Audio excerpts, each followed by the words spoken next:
The word of the week is toughness.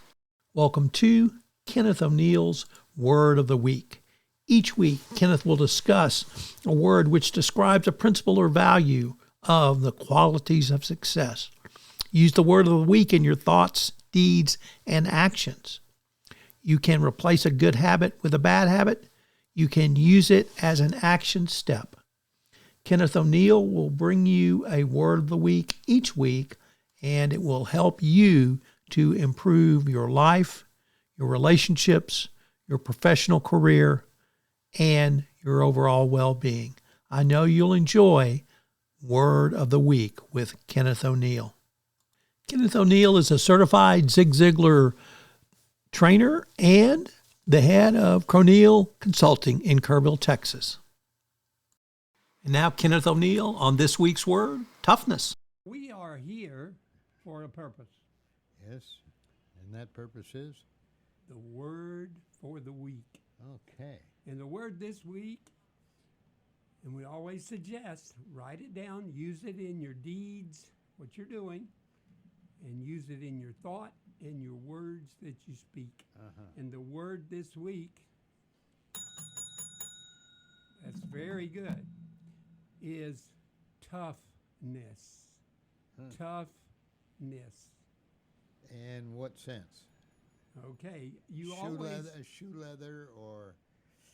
That's the way it began, really. Tough was talking about leather and the toughness of metals and stuff like that.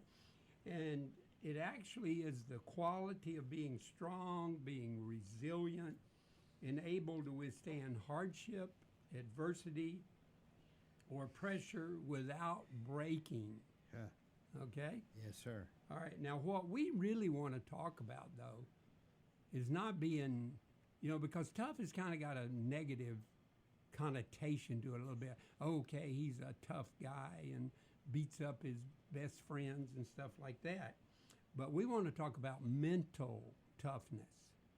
And it refers to the ability to stay focused, stay disciplined, and determined under stress, challenges, or even fatigue.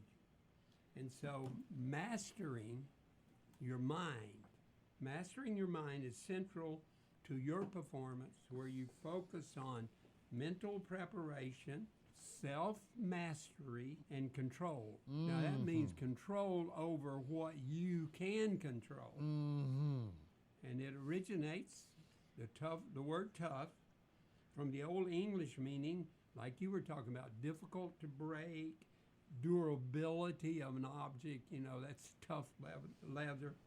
And so that's where it all began. But true toughness, it's not about never failing or never falling down, but it is the ability to rise up until you cross that finish line.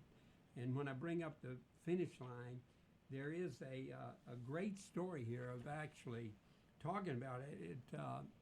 The Marathoner's Wall. So in 1982, the Boston Marathon, remembered not for its winner, but for the runner who refused to quit.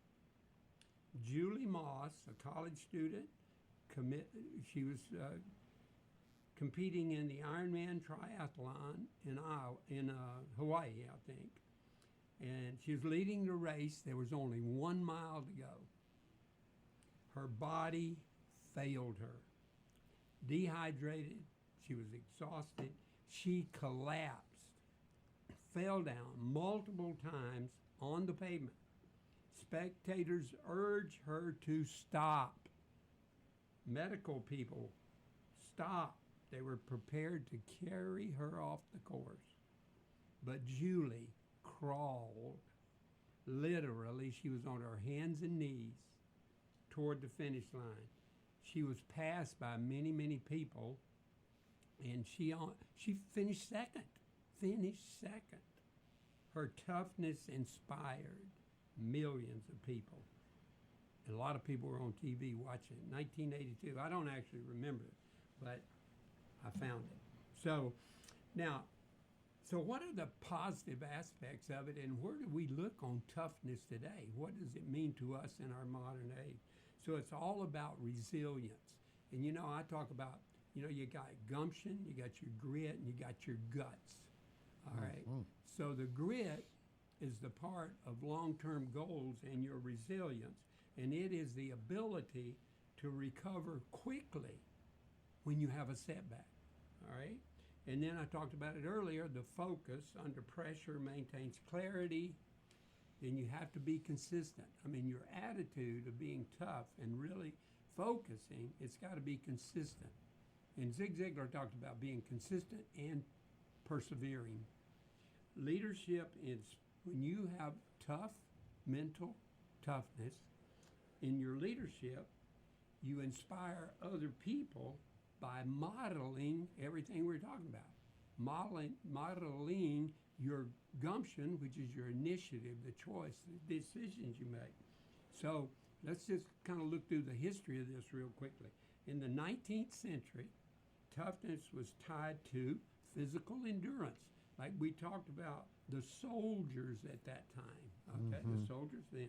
20th century, it broadened to include the mental resilience, primarily in our sports and in military leadership. In today's modern world, we look at it from a business, education, self-development, and it's a mark of high performance. Well, wasn't it always that way? We just didn't recognize it? Right. I think I remember some stuff like when they started the Olympics, you know, they talked about the toughness and the endurance and run the race. So Michael Jordan, I mean, he was one of those guys that played through all that. When he was sick, had all kind of critics and everything, he played through it. Zig Ziglar, he tied mental toughness to success and perseverance. And he said it takes energy, mental toughness, and spiritual reinforcement to successfully deal with life's opportunities. So he said, yeah, you got to do it. And the best thing I think I ever heard him say, when you are tough on yourself, life is going to be easier on you. I thought that was just great. That would be great. Now, so we quickly go through this. There's a lot of people went through a lot of tough things, like Winston Churchill, Great Britain.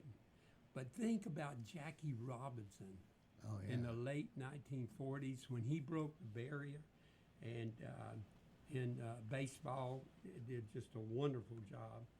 You know, Nick Saban, football coach at Alabama, he says, focus on the drill, not on the trophy.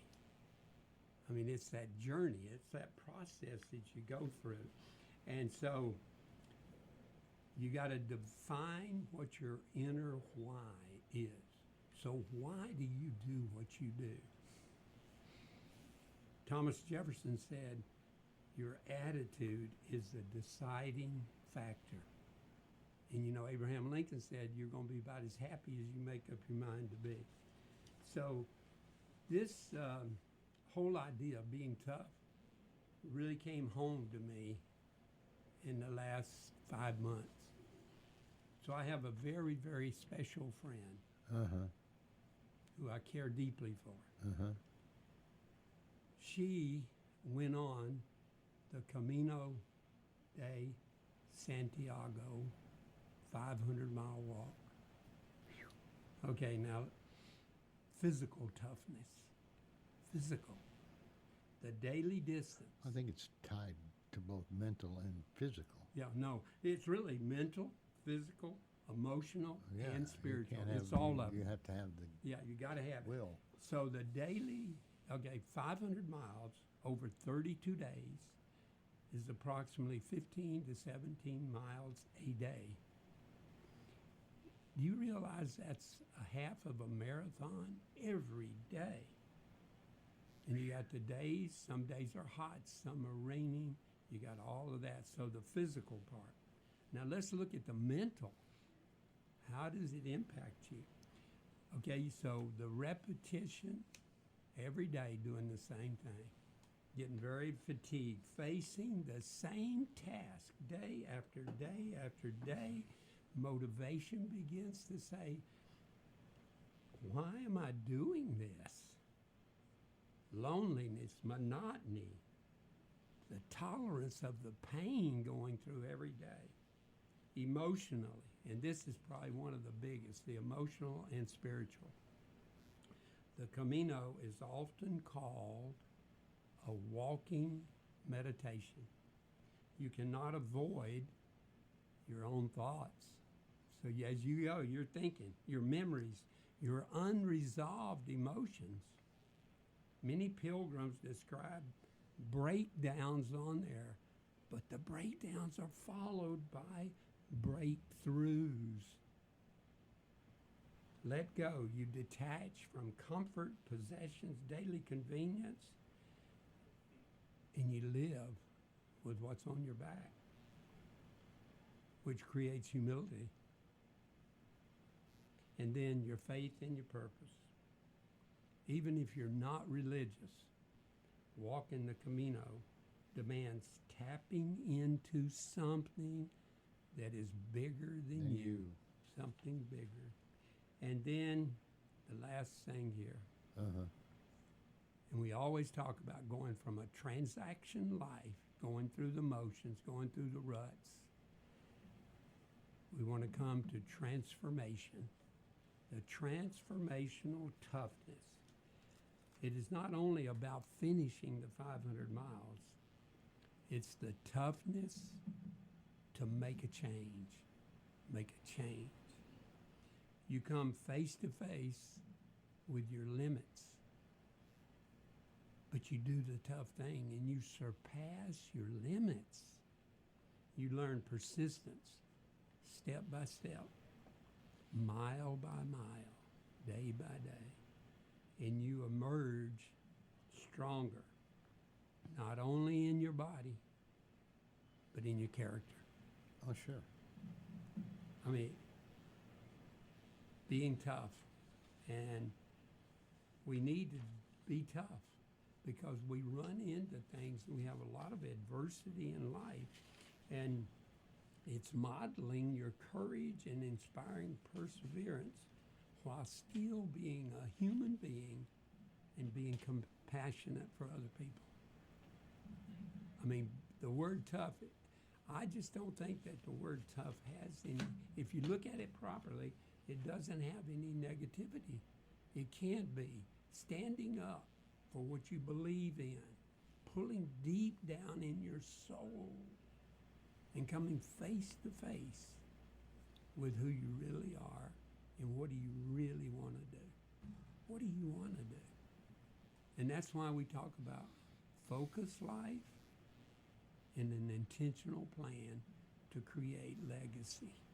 Create legacy. What are they going to say about Mr. Rick 100 years?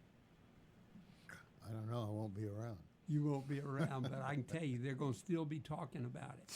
How you supported the community, how you give people hope and encouragement every day.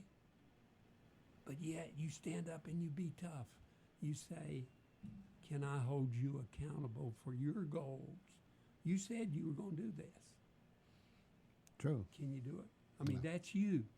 That identifies you, and it will be said throughout eternity. Well, thank you, Kenneth. Thank you for being a major part of this community. Well, and thank you. have a wonderful week. You too, sir. I mean, we wouldn't want you to be anything else. Kenneth O'Neal, ladies and gentlemen. If you'd like to chat with Kenneth, you can do so via email, and that is merger@windstream.net. Correct. Or you can Call him. on the telephone. Yeah, and, chat with him or go get a cup of coffee or whatever. It's absolutely free. Doesn't cost you a thing. Yeah, 830-285-7010. Give me a call. I'd love to chat with you.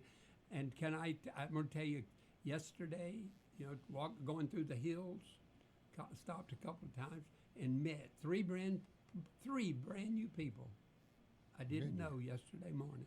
Wow. Ambassador, you are. Mr. Ambassador Kenneth O'Neal. Another Thank you, Rick. Love you, man. Yes, sir. Have a great day and a great week. We'll talk to you next week on the Monday. which is Labor Day. Labor Day, we'll be here. All right. Okay. This is Tom Fox. I'm a co-founder of the Texas Hill Country Podcast Network. If you've enjoyed this podcast and you would like to talk to us about getting your own podcast on the Texas Hill Country Podcast Network, we'd love to talk to you. So you can reach us at our website, through our website, the Texas Hill Country Podcast Network. Word of the Week with Kenneth O'Neal is our latest podcast, and we will present Kenneth's word each week going forward. They will be insightful, they will be useful, they will be important, and can be a significant increase of all aspects of your life going forward. I hope you'll subscribe, rate, and review this podcast wherever great podcasts are listened to. This is Tom Fox. Thank you so much for listening.